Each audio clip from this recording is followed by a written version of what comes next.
여기 일 때문에 어쩔 수 없이 한국에 방문했다는 프랑스 여성이 있습니다. 그리고 그녀는 한국에 오자마자 예상치도 못한 한국의 모습에 기겁을 할 수밖에 없었다고 하는데요. 그렇다면 그녀가 한국에서 대체 무슨 장면을 목격했던 것인지 자세한 내용 살펴보도록 하겠습니다. 안녕하세요. 저는 프랑스 출신의 루이즈라고 합니다. 저는 프랑스 공영방송국에서 시나리오 작가로 일하고 있고, 최근에는 한국을 주제로 한 다큐 촬영을 위해 사전 답사 및 자료 수집을 목적으로 한국으로 파견 가게 되었습니다. 그런데 파견 일주일 전 갑자기 엄청난 문제가 생기고 말았는데요. 바로 남편 또한 갑작스러운 파견 일정이 잡혀서 한 달 동안 집을 비우게 됐다는 것입니다. 이건 큰일이었어요. 저희 둘 다 파견을 가게 된다면 초등학생 딸 엠마를 돌봐줄 사람은 아무도 없게 되거든요. 결국 저희는 문제를 해결하기 위해 머리를 맞대고 상의를 하기로 합니다. 사실 남편은 중국으로의 파견을 다녀온 적이 있고 그곳에서 최악의 인간들에게 시달리다 왔다며 학을 뗐는데요. 남편은 아시아는 곧 중국이라고 생각했는지 치안도 나쁘고 국민성도 후진적인 아시아는 곧 죽어도 안 된다며 차라리 자신이 엠마를 데리고 파견을 가겠다고 주장하더군요.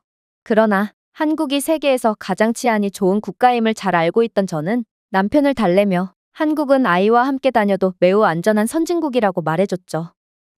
남편은 아시아가 거기서 거기 아니냐며 후진국 한국만은 절대로 못 보낸다며 고집을 부렸지만 저는 통계가 어떻게 거짓말을 하냐며 한국의 낮은 범죄율과 훌륭한 치안 수준을 평가한 자료를 보여줬습니다. 그러자 남편은 말문이 막혀버렸고 저는 어렵사리 딸 엠마와 함께 한국으로 가게 되었죠. 일단 저희가 먼저 방문할 곳은 부산이었습니다.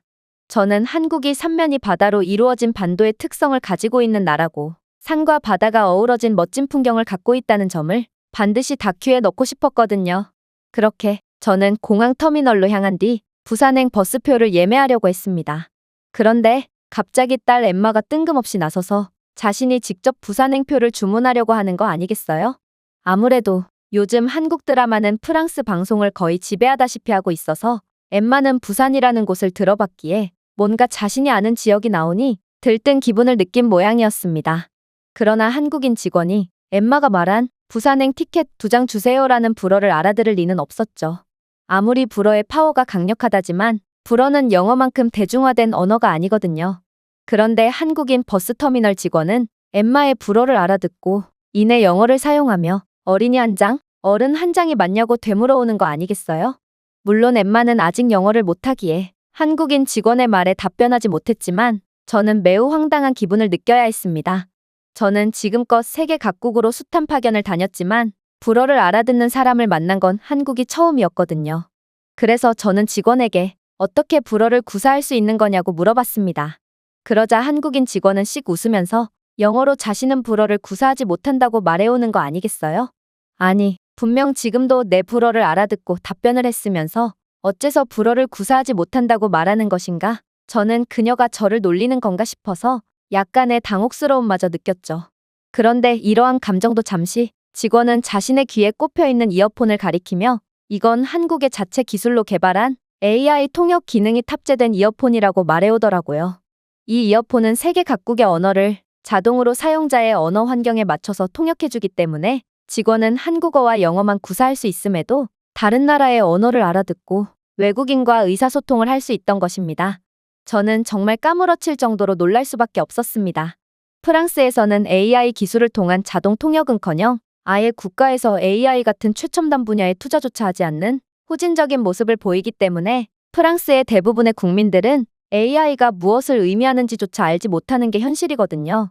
그래서 이러한 외국인을 응대하는 직원을 뽑으려면 세계 각국의 언어를 구사할 수 있는 인원들을 전부 한 명씩 뽑아야 할 테죠.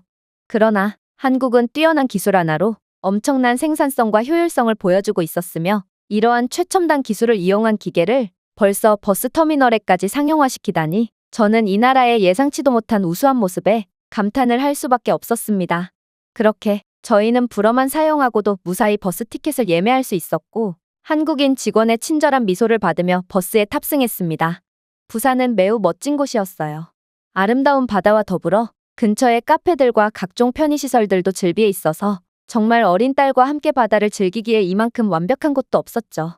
그리고 한국은 제가 생각했던 것보다 치안적으로도 훨씬 완벽한 국가인지 카페 곳곳에는 휴대폰 하나만 덩그러니 놓여 있거나 고가의 노트북을 두고 오랜 시간 화장실에 다녀오는 한국인들도 보이더라고요. 사실 한국을 제외한 모든 국가들에서는 도난이라는 심각한 사회 문제에 시달리고 있기에 이러한 모습은 절대로 상상조차 할 수 없는데요. 심지어 프랑스를 비롯한 여러 유럽 국가들에서는 카페에 아이를 혼자 두는 것도 굉장히 위험한 행동으로 여겨지곤 합니다. 공공장소에 아이를 혼자 두면 납치 등의 중범죄에 취약해지기 때문에 프랑스 정부에서는 카페에 아이를 혼자 두지 말라는 별도의 공문까지 내보낸 상태죠. 하지만 한국에서 그러한 야만적인 범죄의 기운은 전혀 느낄 수 없었고 저는 엠마를 혼자 두고도 여러 개인적인 활동을 즐길 수 있었습니다. 그러나 이러한 만족감도 잠시 저는 곧 엄청난 위기를 맞게 되었죠.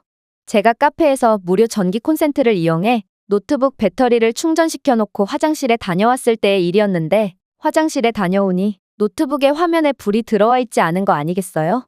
저는 순간 엄청난 불안감을 느껴 엠마에게 자초지종을 물었고 이내 경악을 금치 못할 사실을 알게 되었습니다. 저는 별도의 어댑터를 이용해 노트북을 충전 중이었는데 엠마가 호기심에 어댑터에 연결된 충전 단자를 잡아챘고 결국 갑작스러운 전기적 충격 때문에 노트북이 먹통이 돼버린 거였죠. 노트북에는 작업 중이었던 문서뿐만 아니라 여러 방송국 관련 중요한 자료들이 상당히 많았기에 저는 순간 너무나도 좌절스러운 마음에 도저히 표정 관리가 되지 않았는데요. 그리고 그 길로 가까운 수리센터에 방문한 결과 노트북에 가해진 충격 때문에 데이터가 전부 손상되었다는 절망적인 답변을 받게 되었죠. 이 말은 저는 한국이고 뭐고 곧장 프랑스로 되돌아가야 한다는 소리였기에 이러한 믿고 싶지 않은 상황에 눈물까지 흘리고 말았습니다. 프랑스에서 데이터를 복구하려면 최소 한 달은 소요되고 그마저도 대부분의 파일은 복구되지 않을 뿐더러 복구율이 30%도 안 되는 처참한 모습을 보여주거든요. 아무래도 제가 지금 당장 프랑스로 돌아가서 곧바로 데이터 복구 서비스를 신청한다고 해도 이번 프로젝트를 비롯한 여러 업무에서 심각한 차질을 피할 수 없을 거고 이건 제 일자리까지 위협할 만한 위기의 상황이었습니다. 그런데 그렇게 눈물을 흘리며 잔뜩 표정을 찌푸리고 있던 제게 한국인 직원은 왜 그렇게까지 슬퍼하는 거냐고 말하는 듯한 표정을 지어오는 거 아니겠어요? 그러고는 유창한 영어를 구사하며 데이터 복구까지 하루 정도가 걸릴 텐데 그 정도의 여유도 없는 거냐고 물어오더라고요. 저는 그의 황당한 소리에 어안이 벙벙해졌습니다. 지금 그가 저를 놀리려고 하는 건가? 아니면 그가 잘못된 영어를 구사한 건가? 이건 도무지 말이 안 되는 이야기였거든요. 하지만 이 한국인 직원은 아무래도 제가 몹시 절박해 보이니 자신이 야근을 해서라도 내일 아침까지 꼭 복구해주겠다며 내일 오전에 다시 방문하라고 말하더군요. 프랑스에서는 한 달이나 걸리는 작업을 한국에서는 고작 몇 시간 만에 처리할 수 있다니 저는 그의 제안이 터무니없다는 것을 인지하고도 악마에게 영혼을 팔아서라도 데이터를 복구해야 한다는 절박함에 지배당한 상태였는데요. 따라서 그를 한번 믿어보기로 했습니다. 그리고 다음 날에 다시 찾은 수리센터에서 한국인 직원은 사람 좋은 미소를 보이며 데이터가 100% 복구되었다는 충격적인 말을 건네왔죠. 100%라니 이건 프랑스에서는 데이터 복구 전문 장인들도 해낼 수 없는 복구율이었고 저는 도무지 그의 말을 믿을 수가 없어서 황급히 중요 문서들을 살펴보기 시작했습니다. 그런데 모든 데이터들은 정말로 원상복구되어 있었고 저는 순간 안도감이 들어서 그 자리에 풀썩 주저앉고 말았습니다. 그리고 오열을 하며 프랑스에서는 잘해봤자 30% 정도밖에 복구가 안 되는데 어떻게 한국에서는 단 몇 시간 만에 이러한 전문적인 모습을 보여줄 수 있냐며 따지듯 외쳤는데요. 그러자 한국인 직원은 자신이 고등학교 때 취미 삼아 데이터 복구를 진행해봤을 때도 70% 정도는 복구했다며 IT 강국인 한국에서 이러한 속도와 실력이 없다면 살아남기 힘들다며 너스레를 떨더군요. 그랬습니다.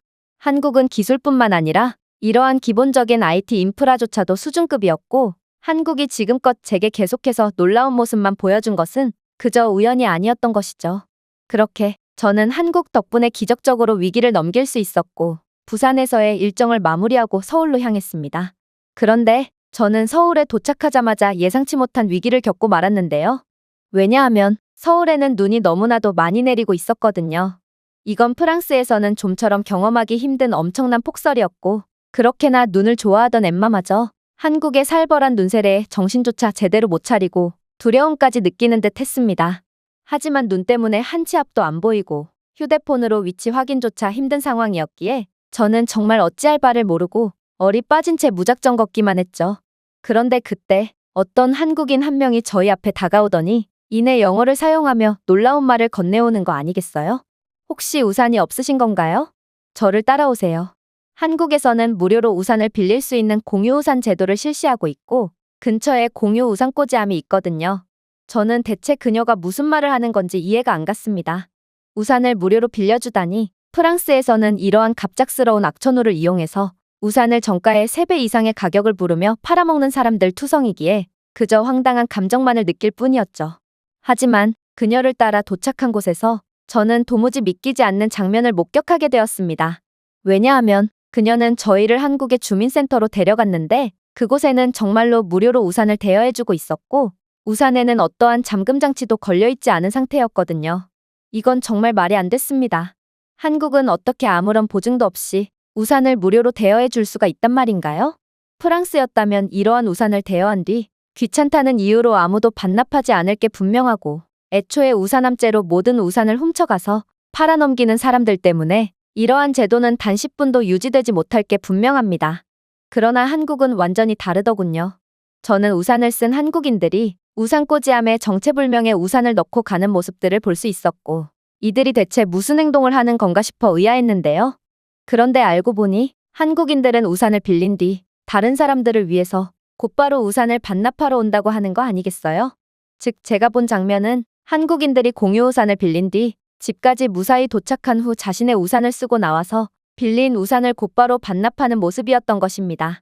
심지어 주민센터 직원은 번역기를 들이밀며 이곳 공유 우산 꽂이함의 우산 수거율은 100%를 상회한다며 가끔 눈이나 비가 많이 올 때 자신의 우산을 기증하는 한국인들도 있다는 충격적인 말을 해오더라고요. 어떻게 이런 아름다운 사람들이 있을 수가 있을까? 이건 몇 천만 명이나 되는 한국인들 중에 한 명이라도 규칙을 어기면 유지 자체가 불가능한 제도고 때문에 전 세계 그 어디에서도 이러한 제도를 운용하지 못하고 있습니다. 그러나 한국은 일면식도 없는 남을 위해 자신의 우산까지 기부하는 놀라운 배려를 베풀고 있었고 저는 보고도 도저히 믿어지지 않는 한국인들의 모범적인 모습에 혀를 내두를 수밖에 없었습니다. 그리고 저는 한국의 이러한 아름다운 모습을 다큐멘터리에 담고자 이들의 모습을 촬영하기 시작했죠. 그런데 이러한 놀라움도 잠시 저는 곧 엠마의 표정이 너무나도 안 좋은 것을 확인하게 됐습니다. 엠마는 한국의 폭설을 동반한 강추위에 그만 지쳐버린 모양이었는데요. 딸은 도저히 버티기 힘든지 연신 몸을 덜덜 떨며 울상을 짓더군요. 저는 이 위기를 어떻게 해결해야 할지 몰라 매우 난감했습니다. 아직 숙소에 입실 시간까지 시간이 많이 남아 있었고 처음 와보는 한국이었기에 도대체 어디서 추위를 피할 수 있을지 감이 안 왔거든요. 그런데 그때 저를 주민센터로 데려와준 한국인 여성은 제게 충격적인 제안을 해오기 시작하더군요. 아이가 많이 추워하는 것 같은데 괜찮다면 저희 집에서 잠시 쉬었다 가는 건 어떠세요? 프랑스에서는 아무리 친해도 남을 좀처럼 집에 초대하는 법이 없는데 개인주의적인 프랑스인들은 그 어떠한 상황에서도 남에게 사적인 공간을 내주지 않으려고 하거든요. 그런데 한국인들은 어떻게 만난 지 5분밖에 안 된 외국인을 기꺼이 집에 초대해 주려고 하는 것인가? 저는 이 여성이 무슨 꿍꿍이가 있는 건가 싶어 의심도 들었지만 아무리 봐도 이런 호리호리한 여성이 저희에게 위협을 줄 거라는 생각은 전혀 안 들었습니다. 그렇게 저는 엠마와 함께 한국인의 집에 들어가게 되었죠. 그런데 저는 그녀의 집에 도착하자마자 정말 화들짝 놀랄 수밖에 없었는데요. 왜냐하면 그녀는 집에 들어가자마자 곧장 엠마를 웬 장판에 눕혔고 장판에 누운 딸은 정말 3초 만에 잠에 빠지고 말았거든요. 저는 이 마법의 장판의 정체가 궁금해서 이리저리 살펴봤는데 장판에서는 뜨거운 열기가 뿜어져 나오고 있었고 한국에서는 이러한 전기장판이 매우 상용화되어 있다고 하더라고요. 이건 정말 천재적인 아이디어였습니다. 별도의 난방을 하지 않아도 장판 하나로 추위를 피할 수 있다니 이건 매우 비효율적인 난방을 사용해서 매달 수십만 원을 난방비에만 쏟고도 덜덜 떨며 잠을 청해야 하는 프랑스인들에겐 기적과도 같은 물건이었죠. 저는 딸이 누워있는 전기장판에 엉덩이를 대고 잠시 동안만 앉아있으려고 했지만 결국 5분도 버티지 못하고 딸 옆에서 잠에 빠져버렸고 그렇게 잠에서 깨보니 몇 시간이라는 시간이 지나 있더라고요. 저는 민폐를 끼쳤다는 생각에 화들짝 놀랐고 이내 딸을 깨워서 그녀의 집에서 나가려고 했습니다. 그런데 그녀는 인자한 미소를 지으며 한국에서는 손님들을 초대하고 환대해주는 게 당연한 문화라면서 너무 신경 쓰지 말라고 말해왔는데요. 심지어 그녀는 식사를 하라며 엄청난 양의 음식들까지 차려주었죠. 한식의 냄새에 완전히 홀린 엠마는 제 만류에도 그대로 식탁에 앉아 음식들을 처리해 나가기 시작했고, 저는 연신 미안하다고 말하며 마지못해 숟가락을 들었습니다. 그리고 최근 들어 프랑스 전역을 완전히 뒤흔들고 있는 한식답게 그녀가 해온 음식들은 입맛이 까다로운 제게도 아주 잘 맞았는데요. 특히나 불고기와 파전, 그리고 잡채는 정말 최고의 음식이라고 봐도 무방했고, 그녀는 빈 그릇이 생기면 계속해서 새로운 음식으로 대체해 주었기에 저희는 마치 한식 뷔페에 온 것처럼 풍족한 식사를 마칠 수 있었습니다. 엠마는 한국의 가정집이 무척이나 마음에 들었는지 호텔에 가지 않겠다며 이곳에서 하루를 묵으면 안 되냐며 칭얼대기 시작했는데요. 그런데 이 한국인은 그런 엠마의 칭얼거림을 보고 눈치챘는지 자신은 괜찮으니 이곳에서 원하는 만큼 머물고 가라며 호의를 베풀어 주더라고요. 저는 이러한 프랑스에서는 절대로 찾아볼 수 없는 한국의 놀라운 환대와 친절에 엄청난 감동을 받았고, 현재 제가 겪은 모든 일들을 가슴속에 간직한 채 프랑스로 다시 돌아가려고 하고 있습니다. 분명 제 경험을 바탕으로 한 한국 다큐멘터리는 개인주의가 팽배한 프랑스인들에게 큰 울림을 주기에 충분할 거고, 한국을 무시하던 남편도 깜짝 놀랄 거라고 확신하는데요. 한국은 그만큼 아름다운 나라였거든요. 아, 물론 저는 프랑스에서 사용하기 위해 한국의 전기장판까지 구매해 놓은 상태인데요. 이 전기장판이 저희에게 얼마나 많은 돈을 절약시켜줄지 정말 상상만 해도 설레네요. 제가 준비해온 내용은 여기까지입니다. 끝까지 시청해주셔서 진심으로 감사드리며 여러분들의 구독과 좋아요, 알림 설정은 영상 제작에 큰 힘이 됩니다. 이상 세모튜브였습니다.